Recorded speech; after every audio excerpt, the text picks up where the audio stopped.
Good morning. It's Tuesday, and it is one of my favorite times of the week. It's the Tim and Tim show. What's up, Tim Vest? How you doing, man? I'm doing well. Hey, is it your favorite time of the week because you get to see this? Is that Ah, this? I think I need to see more of it. It's just you got a nice name. I think it's got a good ring to it. Oh yeah, that's it. That vest name is pretty awesome, right? Timmy Um, V and Timmy V, man. What can I say? Well, oh, all right. So this week in making moves, we really want to make a quick announcement for those that haven't heard yet. Tim and I are putting on an event in November at the Porsche Driving Experience. We're gonna. Oh, that was not coordinated, but that worked out well. We're going to be driving Porsche 911s on the track. Myself and Tim will obviously be speaking at the event. Sam Silverman will be there, and we are working on one other guest, and it's going to be a really fun event. So if you're interested in that, it's going to be November 9th, 18th and 19th. Reach out to either one of us, and we can talk to you a little bit more about the details for early bird. We haven't posted about it publicly a whole lot yet, but those have listened to this show do know that it's coming because we talk about it every now and then. Also, it's been a very exciting week. We had our September group of our coaching class start yesterday, and we had my most favorite week. We were talking, about our puzzle pieces, and I just absolutely love doing that because I feel like being able to make a connection with people and make an impact in their lives is really something important and special to me. So super excited about that. But one thing that comes up all the time, and especially yesterday in our coaching class, was Tim and Tim, how do you do so many deals that you do? And I have to say, I give 100% of the credit, maybe 90% of the credit here to Tim Vest. He has built this incredible relationship with like maybe 5 or 6 different brokers that just really keep our pipeline full. And we were kind of talking about it yesterday, and I was like, man, I think that this would make a really good episode. So we should talk about this publicly. So how do we do our deals and how do we get so much pipeline? Well, you just need to get to invest in your life, and that's easy. All right, show's done. Thanks. Bye. and if you, there you go. And it's funny that we're talking about this. And guys, seriously, we didn't plan this. Like Tim told me this morning, hey, I think we're going to talk about this, and which is kind of funny because I'm actually leaving in a little bit to head to Cincinnati. I'm talking at Mike's Burr 360 conference, Oh and yeah. I'm actually presenting on this topic, deal flow, Oh, finding are you? Oh, apartment I deals. didn't even know. Yeah, I mean, I knew you were going yeah, to be there, but I didn't know what you were talking about. yeah. So guys, like if you want the secret formula, I'm actually going to open up the vault and give it to you. Nice. And here's the secret formula: hit the pavement. There Yeah, it is. man, Yeah. that's the truth. Um, yeah, so we were talking about how do we keep our pipeline full? And one thing that I harp on, and I know that if you listen to this show regularly, you know that I harp on picking a market. I know a lot of people in here either are there's a wide gambit of people that listen to this. Either you're a first timer trying to get into your first deal, or you've been doing deals forever and you're trying to figure out how to get that conveyor belt to continue flowing, right? First and foremost, you need to pick the market that you are in, right? And not saying physically in, but where you're in buying your properties at. Right. When Tim says you need to hit the road, go there. Make connections with the people that are bringing you deals. You go look at a property, even if you don't want to buy it. Just go spend some time, get face to face with the broker that's presenting the deal, because you have to work on that personal relationship. Because if you don't build a relationship, they're not going to feel like connected to you or anything, and they're not gonna want to work with you. Like real estate, and like God, I mean, I'm a broken record here because we talk about it and everyone talks about it all the time. But real estate is a relationship business, Yeah. and it's very hard to build a relationship with someone by just talking to them on the phone or emailing or texting. Like you got to take it a step further. You got to hit the road and you got to go like meet these people. Yeah. Yeah. 100%. I mean, that's huge. That's key. So like you said, like pick a market, because I tell people all the time, I spent, I don't know what, 6, 7 months just like banging my head against the wall. Because at first, I had this idea, like if I pick 50 markets, then I have way more opportunity to get something done.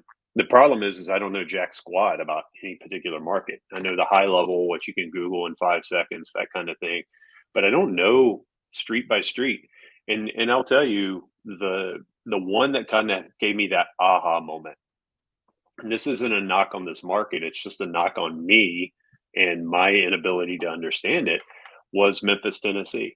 I Mm, there's so much opportunity in Memphis, Tennessee, if you know that market. But you have to be very careful in that market because things can change very quickly street by street. And I had a call, like Tim's talking about, with a broker, made a really good relationship with a broker there. His name's Steve, got on the phone with him. We had a very long conversation, and he told me, I mean, this is a guy trying to sell deals, right? He told me, he was like, "Hey, man, I don't think you know this market well enough to stay out of trouble." mm. And that was just kind of like a wow, like no kidding, right? Like same thing. I've been looking in Houston and Tulsa and Memphis and I don't know where, Huntsville, and I mean, you name it, right? And I just didn't know those markets. Oh, I forget you spent a ton of time down in Huntsville, Alabama. I forgot that was way back. Yeah, awesome market, by the way, guys. Awesome, awesome market. And the thing is I just Huntsville just wasn't close enough for me to get to and spend time in the way I needed to spend time into something. So, like you said, pick a market. I finally was like, you know what, I'm going to pick something. I did the whole 4 hour thing, right? That's when I Mhm, came up with my 4 hours. I said, I'm going to basically put a pin in Charlotte, North Carolina, and I'm going to draw a circle 4 hours from Charlotte, North Carolina. That's what I'm going to focus on. mhm. And hey, and that brings up a point, guys. Like sometimes a market's not Charlotte or Raleigh or Winston Salem or anything like that. Sometimes your market is 4 hours from your house. Mhm. Something you can spend time in, drive by, walk the streets, things like that easily. And that's what we started doing. We started focusing on that. And if you look at like our growth, most of everything that we have is kind of in that in that circle. Um, It's funny. I had a conversation literally yesterday with a potential investor, and they said one of the reasons why they were calling to talk to me specifically was because they wanted to buy in the Carolinas. And Tim and I, we live in the Carolinas, and he heard our story about how Tim's over on the west side in Charlotte, and I'm on the east coast and over in Willington, and we pretty much canvass North and South Carolina and like Savannah, Georgia, pretty heavily. And he said that the number one thing he doesn't really, I thought this was actually pretty amazing. He said the number one thing he doesn't look at is where the market is, right? He says there's so many good markets out there, but the number one thing is having an operator that knows the market better than he does. And right. that's why he only invests into deals that the operator is local, like within that 3 to 4 hour driving distance. And I thought that that was really, I don't know why it just kind of took me back. It kind of hit me differently yesterday for some reason because I was just like, huh, maybe that is why we've had so much success is because we've narrowed down and identified the markets that we have a competitive advantage in. And the competitive advantage is in the Carolinas. Like Tim, you've lived here your whole life. Never, Mhm. you know North Carolina better than anybody that I know of, right? And then, we have other partners that live down in the Charleston area and they know the Charleston market and Somerville like backside of their hand. So partnering with those types of people are critical and crucial to your success. And I could see somebody putting in the comments, but it's not there now. But Tim, I don't live in a good market to invest in like the Carolinas, Florida, and Texas. And my answer to you is you don't have to, but you Yeah. do have to partner with people that are in those markets. And it's the whole who not how principle, right? Is finding people that are going to be in your network that you enjoy talking with, that you can rely on and depend on, but maybe they're local in the market. And something that kind of gets breezed over, and I'm going to truthfully, like it does, is getting breezed over is boots on the ground. Everyone thinks that this is really not an important role, but I can not stress enough that the boots on the ground partner is probably one of the more critical partners because they're going to be able to identify that street by street basis that you should or should not be buying on. They're going to know like the path of progress. They're going to know the people in the area that can do the job and get the things done, and they're going to be able to build a relationship. So don't overlook on that boots on the ground partner. Yeah, no, 100%. And you're right. Like, because guys, listen, this is just one way, right? This is what's worked for Mhm. us. There's more than one way to skin that cat. And Tim's right. I mean, one of the guys, I do LP investments, and one of the groups that I invest with, and the guy I have a relationship with in that group, he's nowhere near that market, but he's taken the strategy of exactly what Vitali's saying is he brings his piece, which he can do remotely, and then he's partnered with a group that's in that market and knows it really, really, really well. They're probably one of the most successful operators I know of in the Houston area, um, and they've done a great job there. And Mhm. the guy that I have a relationship with in that group's probably 1,500 miles away. Yeah. Um, and then what's kind of worked with for Vitality and me is we're the boots, right? Like we're here and we know these markets, and we also have partners in our deals that are Mhm. 500, 600, 700 miles away. Mhm. But this works. And the other one other thing I would say, and a little shout out to one of the guys in our Making Moves community, Josh Harms. I hope it's okay if I bring your name up. Sometimes I think people don't give their markets enough credit. you know Ooh, I love where it, you're going with this. it Yeah. doesn't it does not have to be some Mhm. market where people own, I mean, where there's 100,000 people. It can be small markets, but you can be the big fish in that little pond and do very, very, very, very well. So don't discredit your right outside your own back door, no matter how small it is.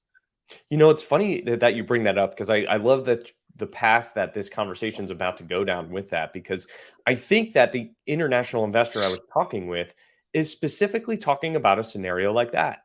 You don't have to be in a big, huge market, but you do have to know the market better than anybody else. Right. So he only invests with operators that are local.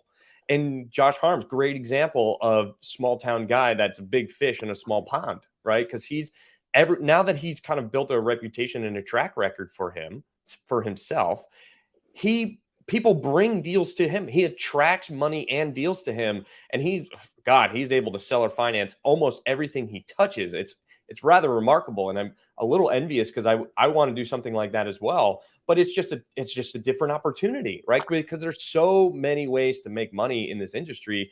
You don't have to fit the mold of buying in the major metro markets in order to be successful, right? I mean, obviously, successful depends on your definition of success, but you know where I'm going with that.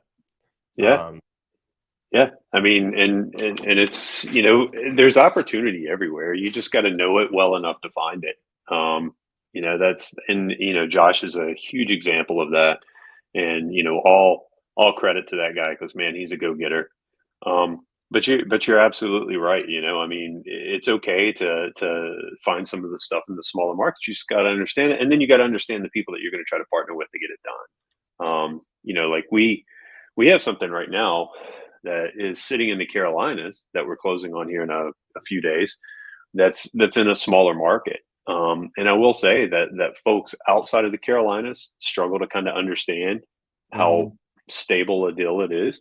But the folks in the Carolinas that see it, they're like, man, I like that area. I'm in, Yeah. because Yeah, they and they they see the know it. trajectory. They know the Yeah, path of progress. It's funny to see how the conversations go with investors on that specific deal, yeah, with it yeah, being a small market, and we're like, "Guys, like, well, I get it's a small market, but everything starts as a small market." And when you're talking coastal Carolinas, everything you buy anything coastal Carolina, you're gonna do well, right, in time, especially with the demographic shift of people moving south and moving to the Carolinas. And my favorite term are the halfbacks. The New halfbacker. Yorkers that move down to Florida realize it's too hot down there, and then they move halfway back to New York and land in South Carolina. Yeah, So the population growth is absolutely incredible. So really excited about that deal. But yeah, man, I mean, it's somebody else in a Facebook user here said that smaller market, higher cap rates. Yeah, like I love that. Higher cap rates are great. It's not as much appreciation over longer hold, but the cash flow itself is going to be higher because of the higher cap rate, right? Because you're yeah, going to have a delta between the purchase, your operating cap rate and your debt service, right? So that delta is going to be your quarterly cash flow, however you end up paying yourself. yeah, But yeah, look, definitely more of a long-term buy and hold strategy, which real estate is typically known for, buying and holding for a long period. In a lot of the syndications that we do, the goal is to get in and out within 5 to 7 years. You force the appreciation, let it cash flow for a little while, and then get out, right? And that's you keep the velocity of money moving so that you keep scaling up, which is important. But again, like what Tim's saying, I mean, there's a million ways to cut this cake. It just depends on what fits for you, your market, your goals, your strategy, and your investors. Yeah, 100%. And like you said, higher cap rates. Sometimes it's more of a value add and Mm, cash flow. Um, but hey, real estate's an asset, right? And like any asset, you want to kind of diversify across depending on your mhm. situation. And quite frankly, I kind of like the idea of like, hey, I'm going to go buy this one over here, and it cash flows not as well, but it cash flows. But the appreciation 5 to 8 years out is amazing. Let me Mhm. go get two of those, and then let me throw in one of these, higher cash flow, lower appreciation deals because Yep. we all got to eat, right? You all got to Mhm. put food on the table today. Yeah, I Um, mean, I'm a big fan of that. I practice that. We practice what we preach. I bought that 24 unit property. It appraised at an 8% cap rate, which is still rather amazing. I still don't know how that happened, but because I think that is ridiculously high for a South Carolina market. But um, yeah, so we do a lot of deals. Like we have something in Charlotte, we have something in Raleigh. We have a lot of Charleston stuff going on. We have a lot of various deals that are in high growth equity markets, and the goal is to take that equity and move it into something that's more of a long term hold that creates more cash flow, right? Because yeah, I mean, I was having this conversation actually with somebody else, the net worth and cash flow, like what's more important, and I'm like, well, both are important, but actually, you know what? This conversation was with Josh Harbs about how net worth is cool, but you can't do anything with it until you liquidate it, and that presents its own problems and things like that. But at the end of the day, man, if you haven't talked with Josh Harms, I know we're talking him up right now, but you got to reach out to that guy because yeah, he's great. he's got a depth of knowledge and such a good mindset. Man, I love that guy. He's great. I, Um, I'm just chuckling because I was actually having a conversation last week with I'm in another group, the Tribe of Millionaires thing or whatever, mhm. and he was I was having a conversation with a guy, and he's like, yeah, my net worth, I went from like 1 million to like 4.5 million on paper or whatever, and he goes, it's funny, I don't feel like I'm worth 4.5 million. He's Yeah. like, it's because it's like you said, it's all on Can't paper. do I haven't anything. cashed it in. Right, right. I Paper can look money. at it and be like, cool, I'm a millionaire. Yeah, no, and Michael brings up a good point. Like, yes, your higher net worth gets you bigger loans, but Yeah. what Michael you might not have considered is the higher the net worth, the more liquidity you need for those bigger loans. So I actually had a call with one of my mentors, and I was asking him about liquidity requirements and how does he deal with that? Because I know that every time we close a deal, my net worth is skyrocketing, but my liquidity is not keeping up. So Right. it's having those conversations with people in your network to figure out what to do with them. But sorry, we're getting way distracted because we were supposed to be talking about like deal flow and Deal pipeline. flow. All of this is important, right? And all flows into everything. I mean, all of the nothing that we have said today is not important. Everything is important.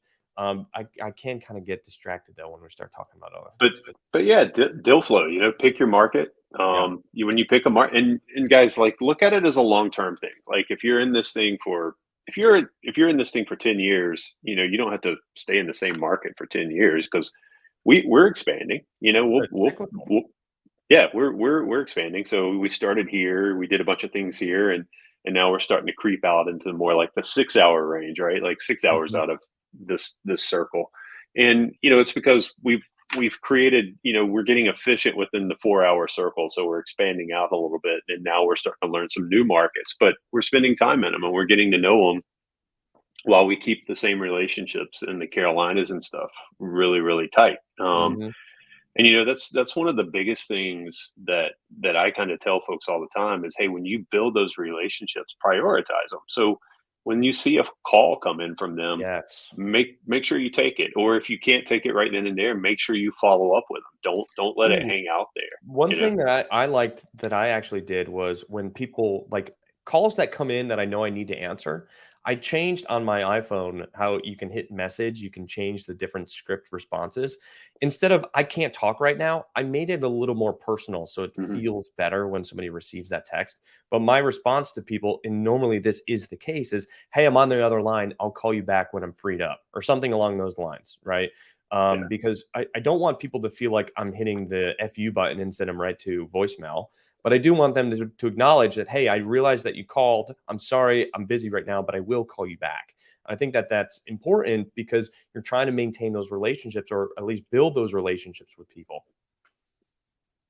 Yeah, yeah, I agree. Being able to, creating those 4 or 5 relationships that are really, really key to you, and then making sure that you value them basically, right? Yeah. I think that's key, and like that's kind of how Tim and I built the Making Moves community, was this whole like tighter knit, closer, more intimate relationships. Hmm. We're not trying to be a community of 1,000 people. We're trying to be a community of like 100 really, really tight knit folks, Yeah. and who all want to do deals together. And when they call, we pick up the phone. That Yeah. kind of thing. Right. Um, But yeah, so in terms of deal flow, with picking up the phone and answering the call and identifying your markets and things like that, it kind of I want to comment on what Kendall Robinson's saying here is where he's close, but it's hard to pull the trigger, right? I think when you're feeling that, that's the put up or shut up moment. I mean, submitting an LOI at the end of the day is not it's non-binding, right? So submit the LOI. There's literally no harm, no foul. Like exercise that muscle and do it. And also, the brokers are going to like you better the more offers you submit because they're they have to bring something to the seller to show them that they're doing their job. And without getting an offer, they're not doing their job technically, right? And we had a conversation with another coaching student yesterday or maybe last week or whatever. But basically he was trying to talk about, he wants to do more deals. And I said, "How many deals are you looking at?" And he was like, "A couple a week." And I said, "Cool, that's good. That's great. Like, how many offers are you submitting?" He said, "None." It's like, you literally cannot buy any property without submitting offers. yeah, And if you're feeling nervous and you're afraid to pull the trigger, Kendall, or anybody listening to this, you need to talk to somebody that has more experience that you trust so that you can say, "Hey, I think I have a good deal here. I think I want to put an offer in. I'm a little nervous. Can you look it over? And potentially, if it does turn out to be something, would you like to work with me on the deal?" It's really important. I mean, that's why we built our community, Making Moves community, of our coaching students and stuff like that, because we want to give them that confidence in order to submit those offers and know that they're going to be able to perform. And in full disclosure, like we don't say, "Hey, we're going to do this for you." No, we're going to help you with it, but it's your responsibility to get it done at the end of the day, right? yeah, yeah, So that's an important distinguishing. It's important to tell the difference between those two things. yeah, But having a network of people that can help support you when you're feeling that nervousness or that pit in your stomach because you don't really know what to do because you're not seasoned is critical to your success. Mike Izzo straying off the topic. Love the cat. I mean, hey, at the end of the day, Tim and we just do this because we love it. it's Like just a chat. we We're want to just talk about what's chatting. going on in our lives. We want to talk about what's going through our brains. And, most people just want to sit in and listen to a conversation with people that are doing stuff and seeing kind of the impact of what changes in the markets and things that, as we're growing and changing and developing as well, people are following along with that. And it's super important because it kind of shows our vulnerable side of we don't know everything, but we're definitely learning as we go. Yeah, yeah. And speaking of a guy who might know Huntsville pretty well, I bet you Michael's been there once or twice. I believe he has. Yeah, yeah, Hey, good for you, Kendall. Jimmy Thorpe, he's a gem of a guy. Definitely, working with him is a really good idea. I love him a lot, and I think he's doing a lot of good things, and he puts a lot of value out to the community, helping people out. yeah. And I love what you're doing there, getting somebody to look at it as well. Like Mhm. don't be afraid to ask somebody to look at. Don't be afraid to ask somebody to look at your LOI, right? Like, Mhm. hey, because one of the I started off with an LOI when I started doing this. I started off with an LOI one of my mentors uses and gave me. And over time, I've severely scaled that back based off feedback I get from Tim, that I've gotten from a couple of trusted brokers that I have, and my favorite my favorite analogy was, "Hey man, your LOI is keeping you from getting the date." And I'm like, "What are you talking about?" It's like, "You're not even getting the date. Like you wanna decide what happens on the date in your LOI. Why don't you get the date first, and then we'll figure out, what base you get to in the PSA, that kind of thing." And What a I was like, great analogy. I was like, okay, that makes sense to me, right? Like, let's get to the PSA, right? Let's get the dinner first. Yeah, So that's that funny. don't be afraid to call and ask advice. Is my LOI keeping me from getting offers? I mean, getting deals, things like that. What's my deal look like? What should I change? What's your experience? Yeah, and it's so important. Have the conversation with, like I preach this all the time, is when somebody that you're trying to build a relationship with, I'm speaking kind of directly about brokers right now. When they send you something, underwrite the deal and call them. And everyone has this fear of calling them and just having a discussion about the deal, right? Why telling them what you think, tell me why it works, why it doesn't work, et cetera, is so critically important because the broker might know something that you don't. I know for a fact that there's a deal that Tim and I were looking at, and we were like, nah, we're not going to do that. And then we listened to the broker, and the broker had way more information about it than we did. And that severely changed our underwriting and changed our LOI. And lo and behold, we ended up getting the deal. Awesome, right? Because you're willing to have that conversation with the broker, you're building that relationship. And who do you think he's going to bring more deals to now because we got it under contract and we're 100% closing on that deal? Yeah, yeah, that's another thing. You want to know about deal flow?